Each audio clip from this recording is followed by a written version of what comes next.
Well, howdy, nearly senior citizen here. Greetings, boys, girls, and all of our non-binary friends, and welcome to this a brand new day. It is, really bright now in the morning. 6:30, the sun is up. Oh boy, not very chill or cold today. I went outside, and while it is gray and diffuse, it's not cold.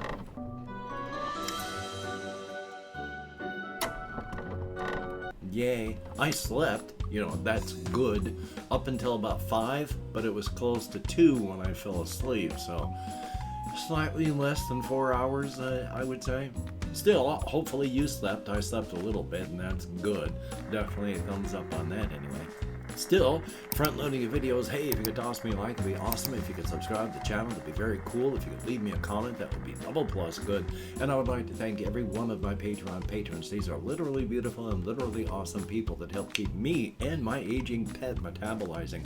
Greatly appreciated. If you would like to help keep me and my aging pet metabolizing, I have links to the Patreon. Excuse me, salivating like crazy this morning. In the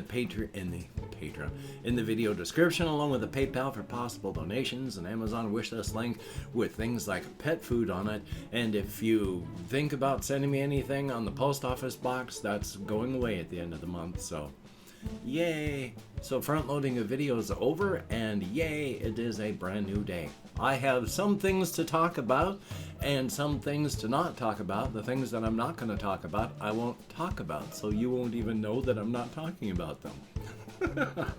Oh, the English language. About Filmora. Filmora right now, the way it works, if I stay zoomed out full, so I have a 20-minute video all across my timeline, or zoom in just a little bit, it's snappy. It is sharp, fast, and quick. But the closer I zoom in, the more laggy and slower it gets, and it never did that before. It's just this update now, it does that. I can get about a 5-minute span across the timeline so I can see it, but if I zoom in any closer than that, it gets really laggy and slow and starts doing erratic things.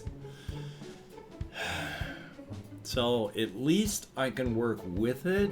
It's just slower, and I'm fighting it all the time. I tried checking out another video editor called Kden Live or some such. It's just recently come with a release. It's an open source thing, multi-platform. Apparently it's really good. I tried to use it, moved my files over into the Kden thing, and it cannot edit variable bitrate files. All of my files are variable bitrate. So it has to convert them to a much larger film size before it can start to edit them. A process that takes hours. So, either I have to figure out how to convert to a standard constant bit rate, a process that probably takes hours, or I gotta find something else. Now, there was a product called VSDC way back when, before I was using like Windows Movie Maker and then a modded version of Windows Movie Maker. And VSDC was one of those things that I was trying to use. Powerful program even back then, but oh my God, there were some things that you could not do because it would crash. It crashed all the time. It was constant crashing. Powerful, but constant crashing. It's actually still being produced, and apparently it is very, very good. So I'm going to check out VSDC, because if Wondershare doesn't stay any good, I don't know what I can do. So yay. Still though, checking out my list here, and also with the sandwich specials, well, of course, long pulled pork. Well, we all know what a long pig is. And if you don't, well, you're one of them. So there is pulled long pork sandwiches at the Uncle Bonbon's stands. along with a much more expensive, unfortunately, Bohemian sandwich. Now, there are very, very few Bohemians in the wild as compared to everybody else. So they have to cultivate wild colonies of Bohemians. So they have patrons of the arts that go out and attract all these artistic types who, in these places where they gather together in colonies, well, you harvest. You got to be careful and not over harvest, or else they'll all bolt and then you got to start over with a new colony. But as long as you are very, very picky in your cultivating, then yes, you can harvest Bohemian artistic types for a much more expensive sandwich, but still very, very good. And of course, I got an itchy spot right here. Yay. Now, let me take a look at what else is on my list. There's not a ton, and one of them is the reason why. But I have mentioned before how there's this one comic book series especially. I've thought about this in the past before I was thinking about my current setting. And it is a comic book series by Alan Moore. I can't remember what it's called, but it's set in a multiverse where there is one original timeline and everything else is variations on that. Some of the variations are so far removed that you'd never be able to tell that they were variations of it. In this particular series, one of the characters in the Science Police, in a science fiction near future with superheroes world, they are a police officer, a high-ranking police officer, still kind of a beat cop, but, a higher ranking, and they are from a fantasy timeline with magic. And it's based on the original timeline with the OG Roman-based racist bigoted types. So some of the connections can be just way out there and you try to figure out how it can happen, but you really can't. But the racists in this timeline, they aren't something you can just really ignore depending on your business. If you want to enter the police department, the science police and all that, if you want to do that, you have to deal with them. The police in all these various timelines are allied with the original timeline, because if you ally with the OG timeline, they will give you personnel and equipment and capital. You will get their expertise. They try to help. They are racist, bigoted types, but they're still trying to help. That's who they are. And so they're not being imperialistic or colonialistic, but if you're going to be a police department on a world, you will be allied with them if you want to have equipment and money and stuff to do this. So everybody knows that there's interdimensional travel between these timelines, which is why that guy from the fantasy timeline ends up in this one timeline where he's the police officer. Now those I was thinking of, just as in our universe, we have galaxies, and around our major galaxies, like the Milky Way galaxy and the Andromeda galaxy, in our local cluster, there are a lot of smaller cloud-type galaxies. And they're just globes and blobs instead of the big, big galaxies like we are. They're still galaxies, they just don't function like our big, fully formed galaxies that we will see, the spiral type. Multiverses are kind of the same way. As multiverses have the energies slipping and sliding between various universes, there are sparks that are cast. These sparks of extra-universal energy form what would be called the Ungati, because an Ung is a universe, and Unga is a multiverse. A Gataka, which is just because it is a shard of reality and not a full reality, does not get the Ungataka, just known as Gataka, These are smaller realities, like if you know of the Nightmare on Elm Street movies where Freddy is in the dream place, where there's like the boiler room and such. The boiler room and the like would be a Gattaca, a shard, not a full reality.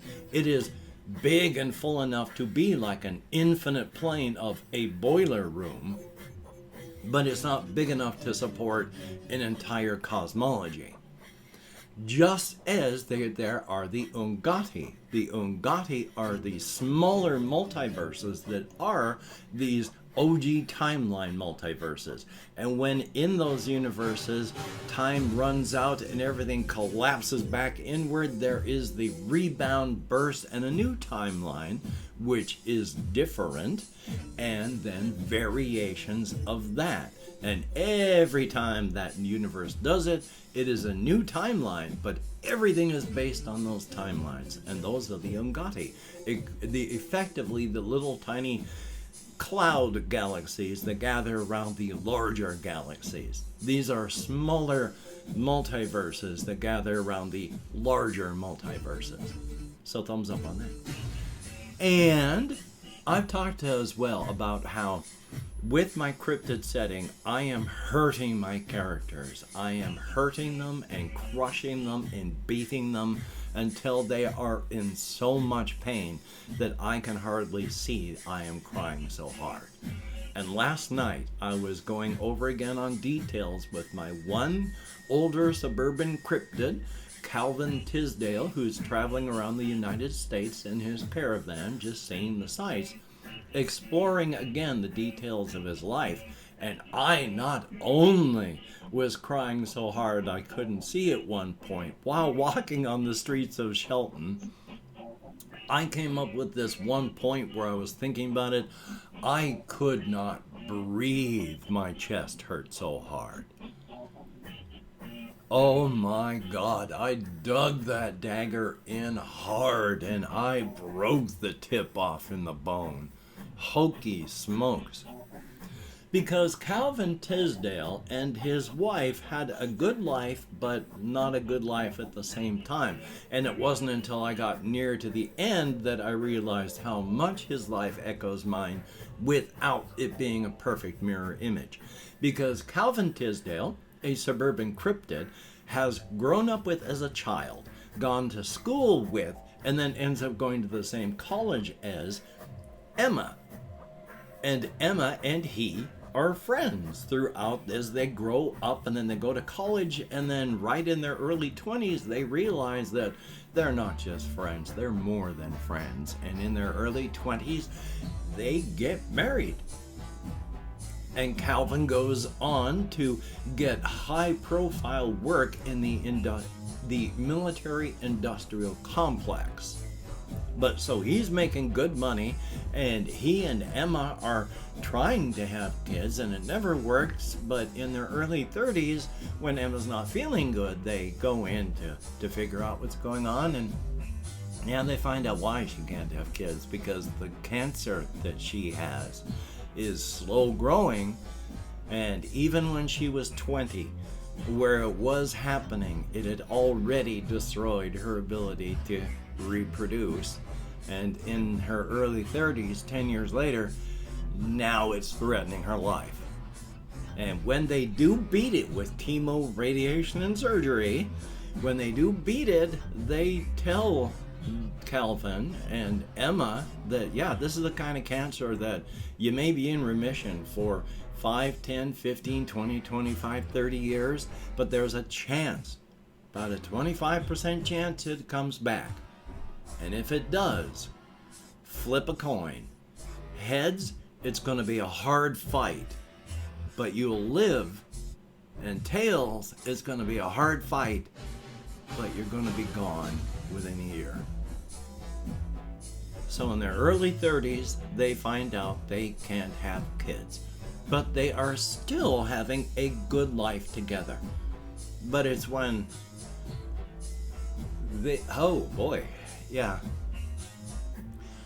when Emma is 54, that they discover that, the cancer came back. And even though they fight, At age 55, well, a few days before Emma's 55th birthday, she loses the fight to cancer, and then for the first time ever, Calvin's alone. Because he's still working in the military industrial complex in his late 50s, but he's in middle management now, he still has a hard retirement date that's facing him and coming up. But he buries himself in his work. He goes early into work. He stays there as long as they'll let him. He brings work home. He works hard in his office, and when he's exhausted, he crawls onto the cot that he brings into his office, and he sleeps there. And every day, he just does that. Then, the years pass by. Not that many, only 5 or 6, and he's retired. And he's alone in his house. And he can't take that. Because the silence where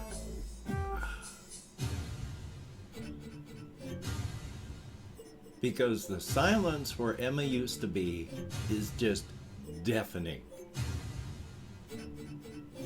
And he can't think over the cacophony of the absence where she was. The house is just driving him crazy. So very, very soon, he sells his house, buys his caravan, and starts traveling around the United States.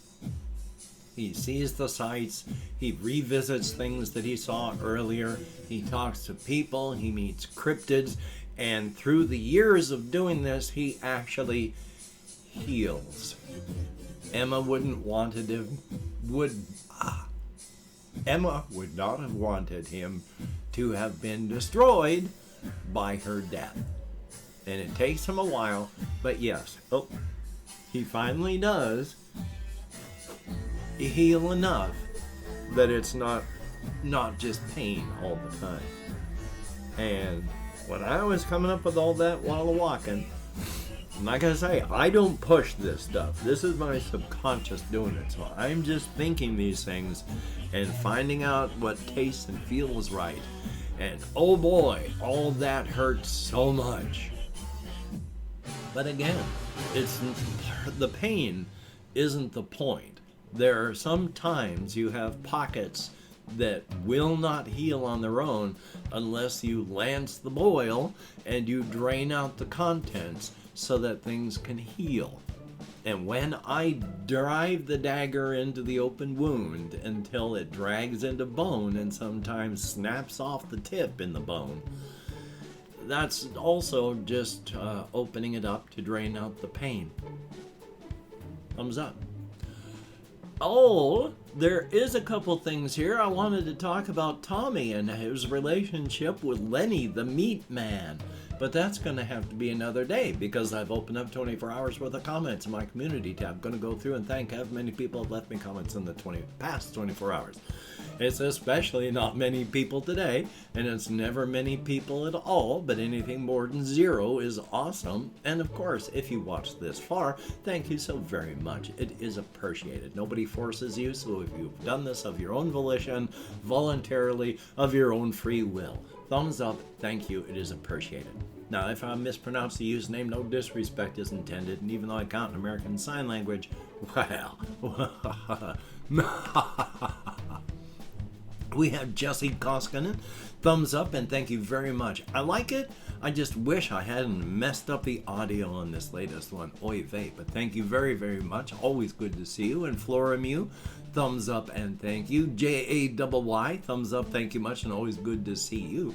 We have Chris, thumbs up and thank you. There's Knox Leon, greatly appreciated. With Simon, PKB, thumbs up and thank you. Larry from Space, greatly appreciated, good to see you. We have Blue Toad, triple plus good. I don't know if it's in the book, but if you watch I think it's in the 1980s, 1984 movie, that's where I use the phrase double plus good from. Because things can be double plus good or double plus ungood. And of course, in Newspeak, you can have your chocolate ration increased from 35 to 32 grams. Then we have Jesse Harrison, greatly appreciated. Oh, well, that was Jesse Harrison. Well, Jesse Harrison is being double plus good. Thumbs up and thank you. Then there's Jay Snell. Thumbs up and thank you. And that is it. 10 people who left me comments in the past 24 hours. Greatly appreciating it. Me out of my head, into the world, dealing with real people. Thumbs up and thank you. Yay! Well, it being Sunday, I'm going to try and do what I can to do what I can, but I'm not going to beat myself up if I can't do anything because it's a weekend. So, thumbs up for that. Hopefully you can get done what you would like to get done, and if you can't, don't beat yourself up. No need. Doesn't help. And of course, no matter where you are, if people are getting sick, please just take precautions. Try isolating and wearing a mask. And if people are getting hurt where you are, just try taking precautions there. Do not go where people are getting hurt. Try taking appropriate precautions in this fashion. And if you hear the mournful howl of that bus horn, the bus with your name on it, then just be prepared because you are going to die. So, until we meet again, you take care. Have a great day today. I will see you on the flip side, and that happens to be a very good thing.